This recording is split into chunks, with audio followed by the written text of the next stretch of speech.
Sometimes we need a reminder to enjoy the moment we're in, and I think this story will help us to do that. So gather the family and enjoy this holiday story.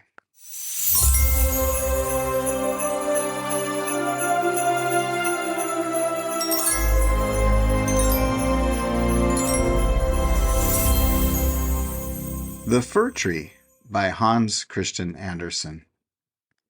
Far down in the forest, where the warm sun and the fresh air made a sweet resting place, grew a pretty little fir tree, and yet it was not happy. It wished so much to be tall like its companions, the pines and firs which grew around it. The sun shone, and the soft air fluttered its leaves, and the little peasant children passed by, prattling merrily, but the fir tree heeded them not. Sometimes the children would bring a large basket of raspberries or strawberries, wreathed on a straw, and seat themselves near the fir tree, and say, "Is it not a pretty little tree?" which made it feel more unhappy than before. And yet all this while the tree grew a notch or joint taller every year. For by the number of joints in the stem of a fir tree, we can discover its age. Still, as it grew, it complained, "Oh, how I wish I were as tall as the other trees. Then I would spread out my branches on every side, and my top would overlook the wide world.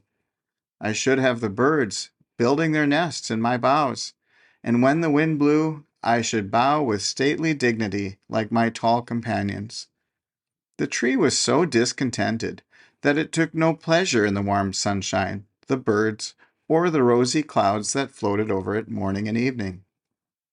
Sometimes in the winter, when the snow lay white and glittering on the ground, a hare would come springing along and jump right over the little tree, and then how mortified it would feel. 2 winters passed, and when a third arrived, the tree had grown so tall that the hare was obliged to run around it.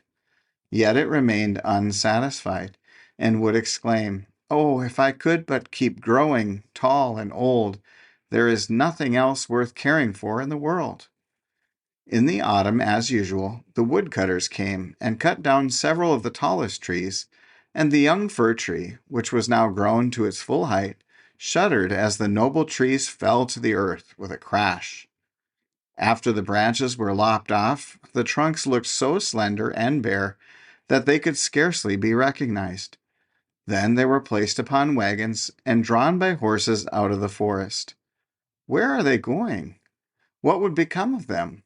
The young fir tree wished very much to know. So in the spring, when the swallows and the storks came, it asked, "Do you know where those trees were taken? Did you meet them?" The swallows knew nothing, but the stork, after a little reflection, nodded his head and said, "Yes, I think I do. I met several new ships when I flew from Egypt, and they had fine masts that smelt like fir. I think these must have been the trees.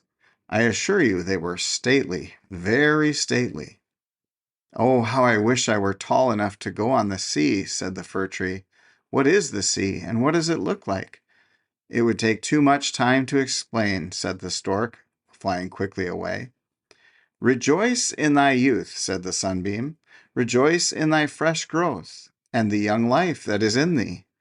And the wind kissed the tree, and the dew watered it with tears, but the fir tree regarded them not. Christmas time drew near, and many young trees were cut down, some even smaller and younger than the fir tree, who enjoyed neither rest nor peace with longing to leave its forest home. These young trees, which were chosen for their beauty, kept their branches, and were also laid on wagons and drawn by horses out of the forest. "Where are they going?" asked the fir tree. "They are not much taller than I am. Indeed, one is much less. And why are the branches not cut off?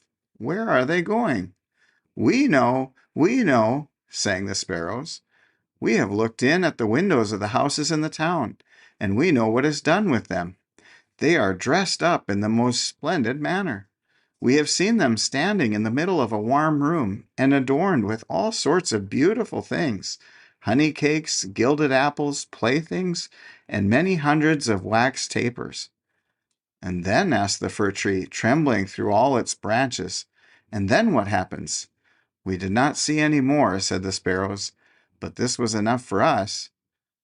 I wonder whether anything so brilliant will ever happen to me, thought the fir tree.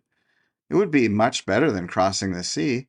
I long for it, almost with pain. Oh, when will Christmas be here? I am now as tall and well grown as those which were taken away last year. Oh, that I were now laid on the wagon, or standing in the warm room, with all that brightness and splendor around me.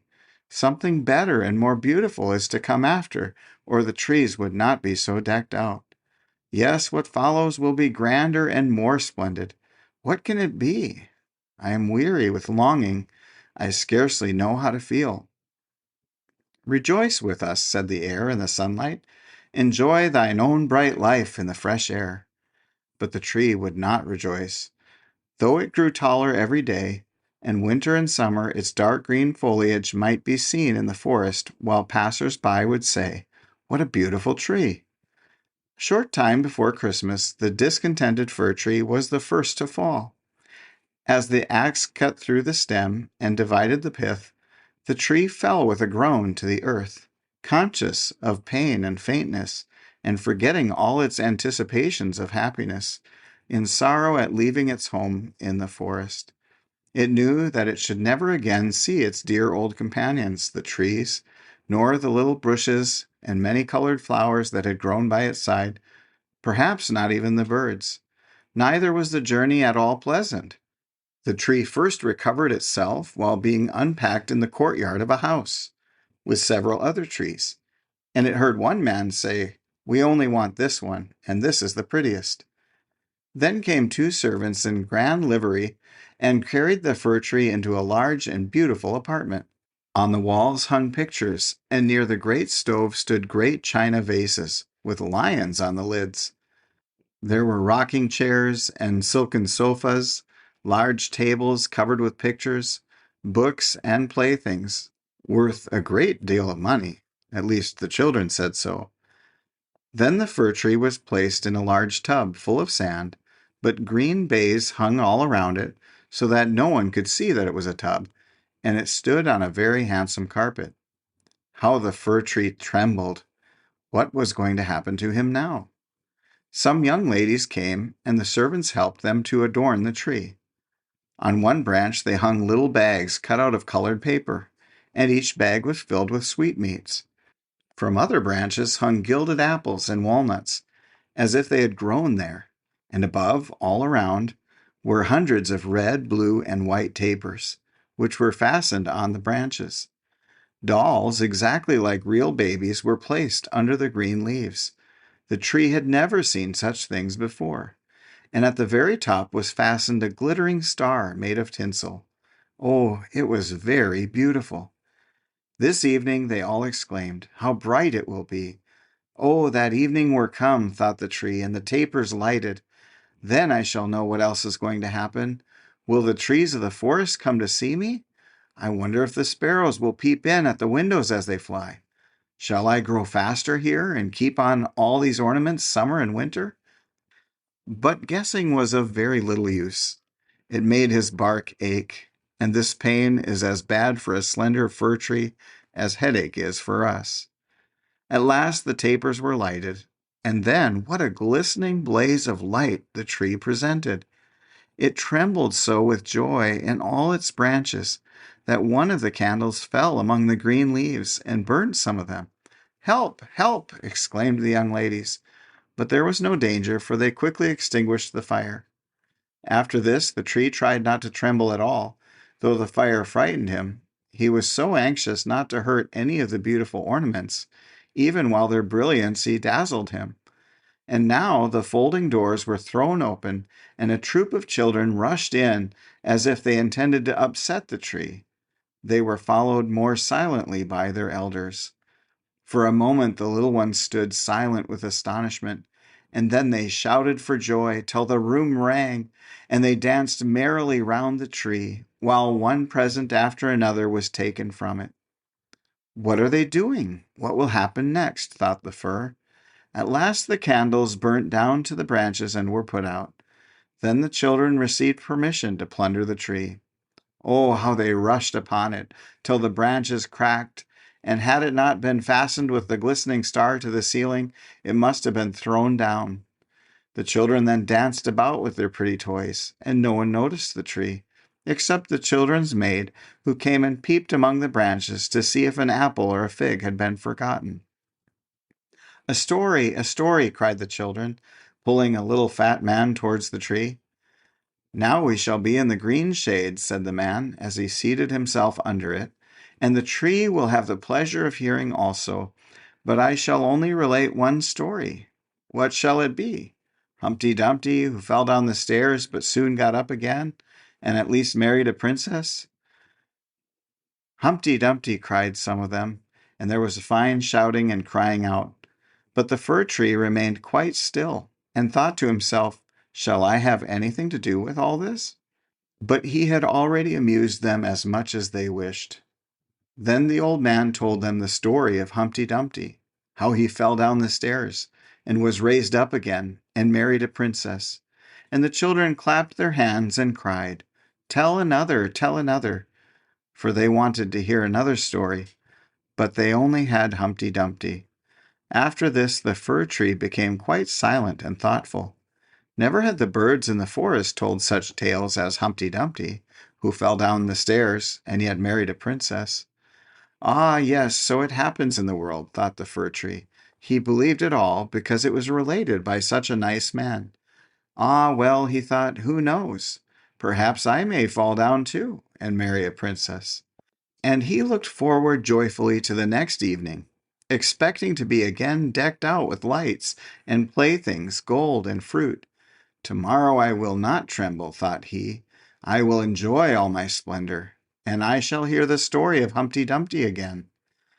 And the tree remained quiet and thoughtful all night.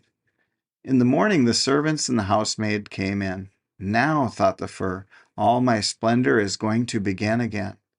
But they dragged him out of the room and upstairs to the garret and threw him on the floor in a dark corner where no daylight shone, and there they left him. What does this mean? Thought the tree. What am I to do here? I can hear nothing in a place like this. And he had time enough to think, for days and nights passed, and no one came near him. And when at last somebody did come, it was only to put away large boxes in a corner. So the tree was completely hidden from sight, as if it had never existed. It is winter now, thought the tree. The ground is hard and covered with snow, so that people cannot plant me. I shall be sheltered here, I dare say, until spring comes. How thoughtful and kind everybody is to me. Still, I wish this place were not as dark, as well as lonely, with not even a little hare to look at. How pleasant it was out in the forest while the snow lay on the ground, when the hare would run by, yes, and jump over me too, although I did not like it then. Oh, it is terribly lonely here. Squeak, squeak, said a little mouse, creeping cautiously toward the tree. Then came another, and they both sniffed at the fir tree and crept between the branches. Oh, it is very cold, said the little mouse, or else we should be so comfortable here, shouldn't we, you old fir tree? I am not old, said the fir tree. There are many who are older than I am. Where do you come from, and what do you know? Asked the mice, who were full of curiosity. Have you seen the most beautiful places in the world, and can you tell us all about them? And have you been in the storeroom where cheeses lie on the shelf and hams hang from the ceiling? One can run about on tallow candles there, and go in thin and come out fat. I know nothing of that place, said the fir tree, but I know the wood where the sun shines and the birds sing. And then the tree told the little mice all about its youth. They had never heard such an account in their lives. And after they had listened to it attentively, they said, What a number of things you have seen! You must have been very happy. Happy? Exclaimed the fir tree. And then as he reflected upon what he had been telling them, he said, Ah, yes, after all, those were happy days. But when he went on and related all about Christmas Eve and how he had been dressed up with cakes and lights, the mice said, How happy you must have been, you old fir tree. I am not old at all, replied the tree. I only came from the forest this winter. I am now checked in my growth. What splendid stories you can relate, said the little mice. And the next night 4 other mice came with them to hear what the tree had to tell. The more he talked, the more he remembered, and then he thought to himself, "Those were happy days, but they may come again. Humpty Dumpty fell down the stairs, and yet he married the princess. Perhaps I may marry a princess too." And the fir tree thought of the pretty little birch tree that grew in the forest, which was to him a real beautiful princess. "Who is Humpty Dumpty?" asked the little mice. And then the tree related the whole story. He could remember every single word, and the little mice were so delighted with it that they were ready to jump to the top of the tree. The next night, a great many more mice made their appearance, and on Sunday 2 rats came with them, but they said it was not a pretty story at all, and the little mice were very sorry, for it made them also think less of it. "Do you know only one story?" asked the rats. "Only one," replied the fir tree. "I heard it on the happiest evening of my life, but I did not know I was so happy at the time." "We think it is a very miserable story," said the rats. "Don't you know any story about bacon or tallow in the storeroom?" "No," replied the tree. "Many thanks to you then," replied the rats, and they marched off. The little mice also kept away after this, and the tree sighed and said, "It was very pleasant when the merry little mice sat around me and listened while I talked. Now that is all past too. However, I shall consider myself happy when someone comes to take me out of this place." But would this ever happen? Yes. One morning, people came to clear out the garret, the boxes were packed away, and the tree was pulled out of the corner and thrown roughly on the garret floor.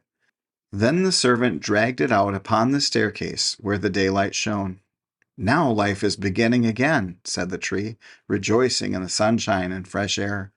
Then it was carried downstairs and taken into the courtyard so quickly that it forgot to think of itself, and could only look about, there was so much to be seen. The court was close to a garden, where everything looked blooming. Fresh and fragrant roses hung over the little palings. The linden trees were in blossom, while the swallows flew here and there, crying, "Twit, twit, twit, my mate is coming." But it was not the fir tree they meant. "Now I shall live," cried the tree, joyfully spreading out its branches. But alas! They were all withered and yellow, and it lay in a corner amongst weeds and nettles. The star of gold paper stuck still in the top of the tree glittered in the sunshine. In the same courtyard 2 of the merry children were playing who had danced round the tree at Christmas, and had been so happy. The youngest saw the gilded star and ran and pulled it off the tree. "Look what is sticking to the ugly old fir tree," said the child, treading on the branches till they crackled under his boots. And the tree saw all the fresh, bright flowers in the garden, and then looked at itself, and wished it had remained in the dark corner of the garret. It thought of its fresh youth in the forest, of the merry Christmas evening, and of the little mice who had listened to the story of Humpty Dumpty. "Past, past," said the old tree. "Oh, had I but enjoyed myself while I could have done so! But now it is too late." Then a lad came and chopped the tree into small pieces, till a large bundle lay in a heap on the ground. The pieces were placed in a fire under the copper, and they quickly blazed up brightly, while the tree sighed so deeply that each sigh was like a pistol shot. Then the children who were at play came and seated themselves in front of the fire, and looked at it and cried, "Pop, pop!" But at each pop, which was a deep sigh, the tree was thinking of the summer day in the forest, and of Christmas evening, and of Humpty Dumpty, the only story it had ever heard or knew how to relate, till at last it was consumed. The boys still played in the garden, and the youngest wore the golden star on his breast, with which the tree had been adorned during the happiest evening of its existence. Now all was past. The tree's life was past, and the story also, for all stories must come to an end at last.